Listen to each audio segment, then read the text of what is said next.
Baik, assalamualaikum warahmatullahi wabarakatuh.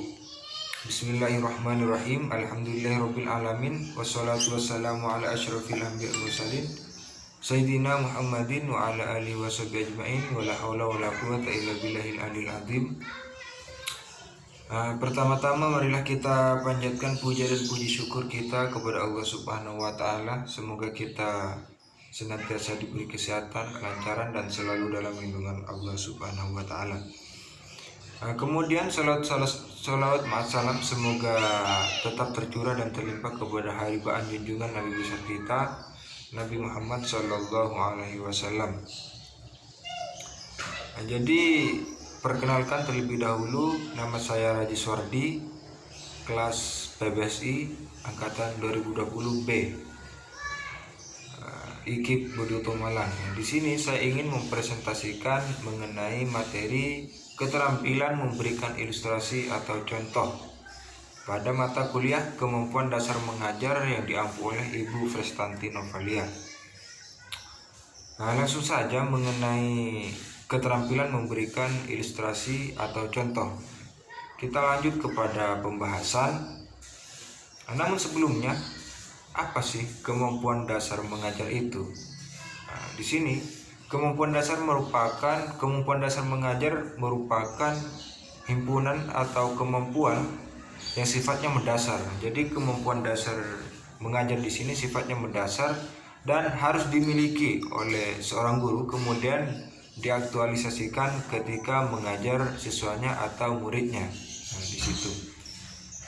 Kemudian kita beralih, keterampilan yang harus dimiliki oleh guru itu apa saja? Di situ ada 4. Yang pertama itu kompetensi pedagogik, kemudian yang kedua kompetensi kepribadian, kemudian yang ketiga kompetensi sosial, kemudian yang keempat itu kompetensi profesional di situ. Kemudian keterampilan dasar mengajar merupakan kemampuan atau keterampilan pokok atau bisa kita sebut dengan basic skill di situ yang harus dikuasai oleh setiap guru. Oleh sebab itu, keterampilan dasar mengajar termasuk di dalam kompetensi profesional. Jadi kemampuan dasar mengajar di sini masuk terhadap kompetensi profesional. Kemudian latar belakangnya, tidak semua materi pelajaran disajikan dengan cepat dan mudah dapat dipahami oleh siswa. Jadi tidak semua mata pelajaran itu bisa cepat dipahami oleh siswa. Kemudian membutuhkan apa supaya dipahami? Oleh karena itu, dalam upaya membantu pemahaman dan kejelasan terhadap materi yang dipelajarinya, pemberian ilustrasi dan contoh yang tepat memiliki peran yang sangat penting dalam pembelajaran. Jadi guru di situ tidak hanya menjelaskan materi saja di situ.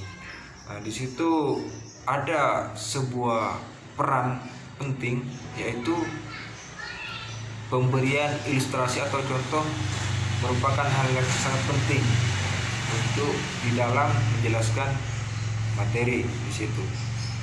Kemudian hakikatnya apa sih ilustrasi atau contoh di situ? Ilustrasi atau contoh merupakan penggambaran dari ide yang telah disampaikan. Jadi ilustrasi atau contoh adalah penggambaran ide melalui apa saja nanti akan dijelaskan macam-macamnya. Fungsinya apa contoh itu? Ya, untuk memperjelas ide sehingga tidak menimbulkan tafsiran yang kabur. Di situ tidak gagal pemahaman si siswa ketika guru menjelaskan materi. Contoh diberikan untuk mengkonkretkan ilustrasi yang diberikan. Fungsinya untuk menghindari terjadinya verbalisme.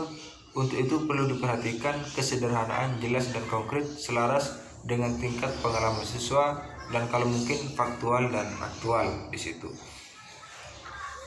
Kemudian kita masuk dalam materi langkah-langkah dalam kemampuan dasar mengajar di situ. Yang pertama, khususnya untuk materi yang akan saya jelaskan di situ kan, yang pertama di situ langkah-langkahnya menjelaskan materi terlebih dahulu, kemudian yang kedua memberikan contoh. Artinya kita menjelaskan materi terlebih dahulu, kemudian di situ baru diikutkan dengan contoh. Artinya menjelaskan materi di awal, kemudian memberikan contoh. Kemudian yang terakhir, jenis-jenis dalam memberikan contoh itu bisa dilakukan dengan hal apa saja. Yang pertama, menggunakan media apa saja, media laptop atau layar.